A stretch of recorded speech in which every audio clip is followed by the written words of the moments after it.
autre parcours que celui qui était prévu. Alors depuis tout à l'heure, eh bien vous le voyez, ça avance un peu, hein, ça bouscule devant.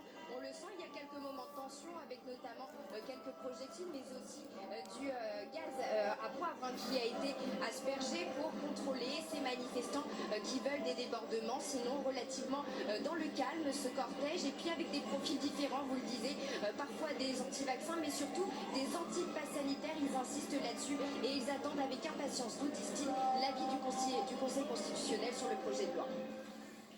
Merci beaucoup Charline Hurel avec Soisic Houlier dans un rassemblement. On va prendre une autre direction, hein, et on rejoint un cortège qui s'est réuni notamment à l'appel de différentes personnalités politiques, dont Florian Philippot, le président du Parti des Patriotes. On va rejoindre notre envoyé spécial qui suit ce cortège avec eh bien, des revendications très politiques. Oui, exactement, vous l'avez dit ici, c'est un rassemblement intitulé « Pour la liberté et contre la tyrannie ». À sa tête, Florian Philippot, fondateur du mouvement Les Patriotes et candidat à l'élection présidentielle de 2022. C'est lui qui a lancé ce nouvel appel à ses partisans. Le rendez-vous a été donné place du 18 juin 1940, tout près du quartier Montparnasse, dans le 6e arrondissement. Le départ du défilé était prévu à 14h30, mais il y a eu un peu de retard. Les manifestants ont pu partir il y a seulement quelques minutes. Une fois que Florian Philippot est arrivé, vous l'aurez compris, c'est un peu la star de ce rassemblement, l'ex-bras droit de Marine Le Pen, qui se positionne contre les mesures sanitaires qui sont entrées en vigueur le 21 juillet et contre la loi d'extension du pass sanitaire actuellement examinée par le Conseil constitutionnel. Comme vous pouvez le voir, hein, sur ces images, ils sont nombreux à avoir répondu présent. On est tout devant le début de la manifestation. La plupart ont des drapeaux français à la main. Il y a de la musique pour accompagner le rassemblement avec une playlist bien patriotique, hein. Florian Ompagny, France Gall ou encore la Marseillaise scandée par les manifestants. On a aussi entendu des slogans hostiles à l'encontre d'Emmanuel Macron et de son gouvernement. Pour l'instant, tout se passe dans le calme.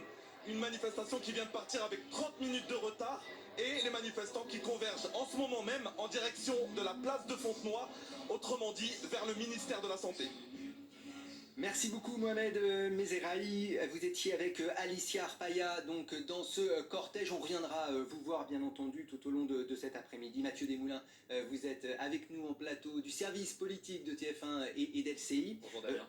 On le rappelle, 161 000 manifestants la semaine dernière. Une semaine plus tôt, ils étaient 114 000.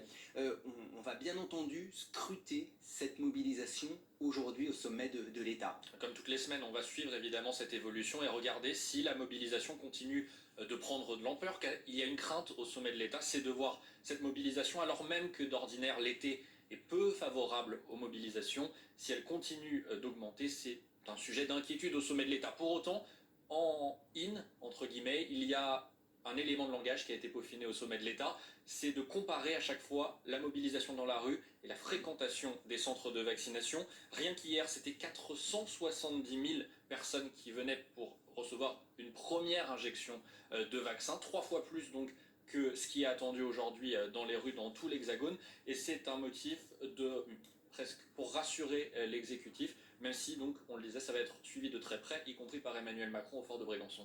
On y reviendra justement. Merci Mathieu. Alors vous restez avec nous parce que ce mouvement anti-pass, ce mouvement anti-vax bénéficie plutôt d'un regard favorable des Français. D'après eh bien, la dernière étude d'Aris Interactive pour TF1 et LCI, une majorité de Français comprend le mouvement. Ils sont 51%, ils ne sont que 40% à le soutenir. Toutefois, Mathieu, dans le détail, quand on regarde cette étude, on comprend que, eh bien, il y a un soutien qui est assez massif chez les jeunes et chez les catégories populaires.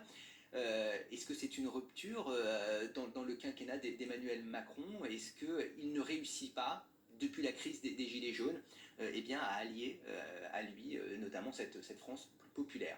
En tout cas, c'est l'un de ses enjeux. Lui qui voulait persuader, convaincre, aller chercher un par un la vaccination sans avoir à rendre la vaccination obligatoire, se heurte finalement à ce mur. On disait 40% de soutien, plusieurs cadres de la majorité le reconnaissent assez facilement, c'est plus que ce qu'ils auraient espéré.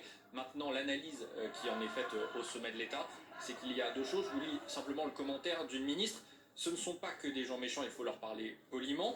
Il y a quelques maboules, mais beaucoup d'inquiets, et c'est finalement deux catégories que l'exécutif tente de séparer. D'un côté, des personnes très radicalisées qui peuvent croire aux théories du complot, qui sont presque irrécupérables selon le gouvernement, et de l'autre, des gens légitimement inquiets pour leur travail, s'ils travaillent dans le milieu de la santé, s'ils sont soumis au pass sanitaire et qu'ils travaillent dans des bars, dans des restaurants et d'autres établissements recevant du public. Et cela, il faut aller les convaincre, leur expliquer et les tirer un par un dans les centres de vaccination.